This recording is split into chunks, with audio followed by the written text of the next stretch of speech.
പത്തനംതിട്ട മണ്ഡലത്തിൽ മതന്യൂനപക്ഷങ്ങളുടെ വോട്ടുകൾ അനുകൂലമാകുമെന്ന പ്രതീക്ഷയിൽ LDF. മണ്ഡലത്തിലെ ന്യൂനപക്ഷ വിഭാഗങ്ങൾ ഇടതുപക്ഷത്തിന് അനുകൂലമായി മാറിക്കഴിഞ്ഞതായി തോമസ് ഐസക് റിപ്പോർട്ടറിനോട് പറഞ്ഞു. കേരള കോൺഗ്രസ് മാണി വിഭാഗത്തിന്റെ പിന്തുണ അനുകൂല ഘടകമാണെന്നും ഐസക് വ്യക്തമാക്കി. നിയമസഭാ തെരഞ്ഞെടുപ്പിൽ മതന്യൂനപക്ഷങ്ങളുടെ പിന്തുണ LDFനും ലോക്സഭാ തെരഞ്ഞെടുപ്പിൽ പിന്തുണ UDFനും എന്നതാണ് പത്തനംതിട്ട ലോക്സഭാ മണ്ഡലത്തിൽ കണ്ടുവരുന്നത്. എന്നാൽ ഇക്കുറി മതന്യൂനപക്ഷങ്ങളുടെ പിന്തുണ LDFനാണെന്ന് തോമസ് ഐസക് പറഞ്ഞു.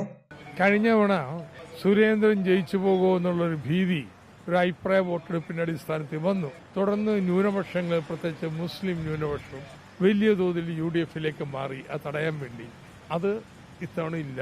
ഏറ്റവും പോസിറ്റീവായിട്ടാണ് മുസ്ലിം കമ്മ്യൂണിറ്റി റെസ്പോണ്ട് ചെയ്തുകൊണ്ടിരിക്കുന്നത്. കേരള കോൺഗ്രസ് M ഇക്കുറി LDFനൊപ്പം എന്നത് പോസിറ്റീവ് ഘടകമാണ്. കേരള കോൺഗ്രസ് കഴിഞ്ഞ തവണ 2019 LDFനോടൊപ്പമില്ല. ഇപ്പോൾ അവർ വന്നിട്ടുണ്ട്. 3 MLAമാർ, 7 പേര്, 3 പേര് കേരള കോൺഗ്രസ് ആണ്. ഇതെല്ലാം വളരെ പോസിറ്റീവായിട്ട് ഘടകമാണ്. ഒരു സംശയമില്ല, ജയിക്കും. കിഫ്ബി വിഷയത്തിൽ എതിരാളികളുടെ ആരോപണങ്ങൾക്ക് കൃത്യമായ മറുപടി നൽകുന്നുണ്ട്. ആകെ സംസ്ഥാനത്തെ കടക്കണിയിലാക്കിയിരിക്കുകയാണ്, ധനപ്രതിസന്ധി ഉണ്ടാക്കിയിരിക്കുകയാണ്. അതിന് നമ്മളെ വിശദീകരണം നൽകും. ധനപ്രതിസന്ധി കേന്ദ്രത്തിന്റെ നിലപാട് മൂലമാണ്. ഇത്തരത്തിൽ കൃത്യമായിട്ട് മറുപടി നൽകി പോകുന്നുണ്ട്. അതിന് ഫലമൊന്നുമില്ല എന്നല്ല, പക്ഷേ അതൊന്നും നിർണായകമായിട്ടുള്ള സ്വാധീനങ്ങളായിട്ട് മാറുന്നില്ല.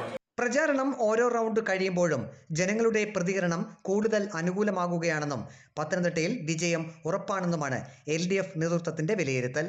റിപ്പോർട്ടർ, പത്തനംതിട്ട.